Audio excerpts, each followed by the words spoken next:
Welcome back to another episode of Roc Boys football. We are taking a look at a game that I would have not thought we would have been previewing 3 weeks into the season as Duke goes on the road to Lawrence, Kansas to face off against the Kansas Jayhawks. Two teams that a year ago were in the basement of their conferences. Duke fires their head coach. Kansas with a year one head coach last year in Lance Leipold. You saw some flashes of this Kansas team last year, and when we previewed them in the summer, you look at them and say, this team will make steps. You know this team will be better. They will be competitive in the Big 12. I got to be honest, hand up about both these teams. I didn't know these teams would be 3-0 and looking like they can compete at that Division I Power 5 level. Two teams that you really couldn't say that last year or the last couple of years for both these programs. I'm extremely excited for these fans. As a Wake Forest fan, I know what it's like to kind of be in the basement of your conference. Both these fans deserve to have teams that are this exciting and this good. And Mike Elko's done a great job at Duke. Lance Leipold's done a great job at Kansas. I'm really excited for this one. And this is two teams that I didn't know too much about until I went back, watched some of the film, read about some of the players. Before we get into it, though, I just wanted to say thank you guys for all the support as usual. Again, it's a blast talking ball with you guys in the comment section. If you guys do like the content, consider subscribing to the channel and let us know in the comment section. It's two teams that I don't know as much about than some of the other Power 5 teams. So let me know what you guys think about the preview. Fill me in on some things that I might be missing about your teams. I really do appreciate it. I did watch both of the games back in preparation for this, and I'm excited to jump into it. Let's get going. I want to talk about Kansas first, just because for Kansas, it's been so long till you've seen a team that the talent level seems to be there. The speed seems to be there. And this is an exciting time. As long as you can keep Lance Leipold in Lawrence, I heard he's talking about going to Nebraska. If you can keep Lance Leipold in Kansas, let him continue building this program up. I'm excited to see where these guys can go.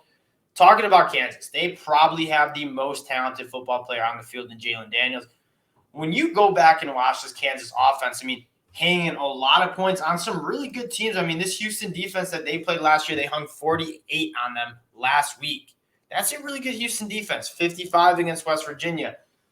This Kansas team does a great job at taking their speed on the offensive side of the ball and putting them in spots where make a guy miss one-on-one in space and then bust a big play. They're an extremely explosive offense, and I really like how well designed the offense is in terms of let's get the ball out to our playmakers and let them go to work. Your biggest playmaker, Jalen Daniels, he's a guy that's averaging, 8.5 yards per carry. And another guy that I really like, Devin Neal. He was a guy that a preseason Big 12 kind of guy. He's been running the ball extremely well. At the end of the day, you have so many guys on this team that can bust off big plays. And we talk about this a lot. The biggest thing I look for when I'm evaluating an offense is show me the explosive plays.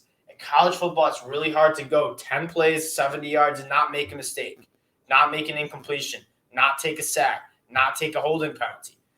Kansas hits those explosive plays. They're going 5 plays, 70 yards, and a touchdown pretty routinely, and that's how they're putting up 53 points per game. They are leading the country in points per game.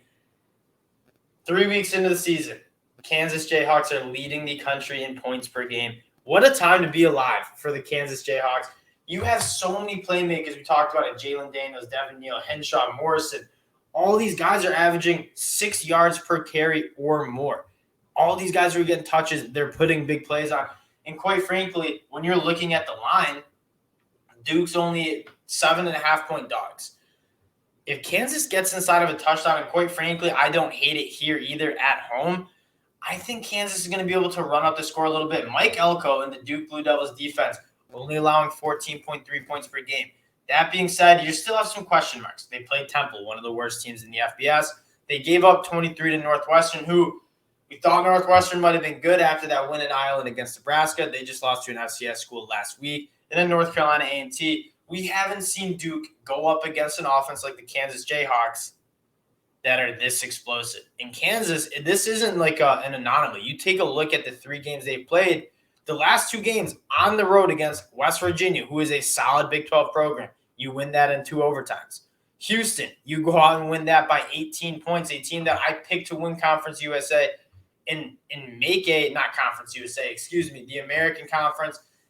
I picked them to be the best team of the group of 5. And quite frankly, it looks like I was wrong, and I was certainly wrong about the Kansas Jayhawks. At the end of the day, I think the speed. When I watch both these games back, Kansas just has more speed. They have a little bit more athleticism than Duke. So if you're making me take a pick, I think Kansas is going to cover the points against Duke. I do want to talk a little bit about Duke and what Mike Elko is doing. Talk about changing culture. I mean, I follow Duke on the social medias. There is a buzz around this program, and people care about Duke football right now. Couldn't say that even when Duke was going 6-6 and being competitive in the ACC, it was a basketball school. Mike Elko is slowly starting to change that. I think Riley Leonard, who won the quarterback battle in the summer, has looked really solid. I mean, he's efficient, not turning the ball over. He's doing what they ask him to do. And quite frankly, that offense is scoring 36.7 points per game. They want to win it on the defense side of the ball. That is what Mike Elko's done. That is how he's made his name in the coaching game. They don't want to run that fast on offense. They want to win this game with their defense. So when you're taking a look at the total, I also kind of like the under. I do think Duke is going to try to slow this down, keep that Kansas offense off the field that is so explosive.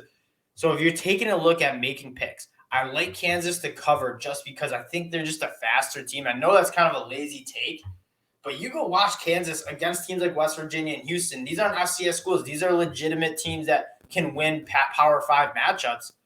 And Kansas is a fast team. I mean, the guys that they get the ball to in space, those guys are making plays.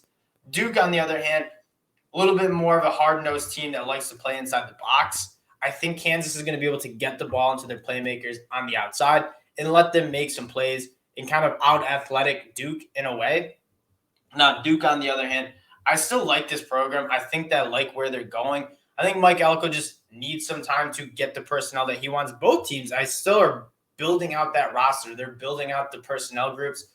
Still need a lot of work for both teams, but if you were to argue who's looked better for the first 3 weeks, Duke's looked very good, but they haven't really played anybody that really excites you out of Northwestern. Kansas has won on the road against West Virginia and Houston. If you're asking me to pick a team that I trust a little bit more in the spot, who I think is the better team, I think I'm rocking with the Kansas Jayhawks. This game is going to be absolutely awesome. 2 3-0 teams that were projected to not even win 3 games this year. I am very excited. It will be on my monitor. I appreciate you guys checking us out again. Let me know in the comment section which players I need to be looking out for. I tried to do as much prep work as I could for this game. But again, y'all probably know Kansas and Duke better than I do. I gave you guys my takes. I would love to hear yours in the comment section. We really do appreciate you guys checking us out as usual, and we'll talk to y'all later.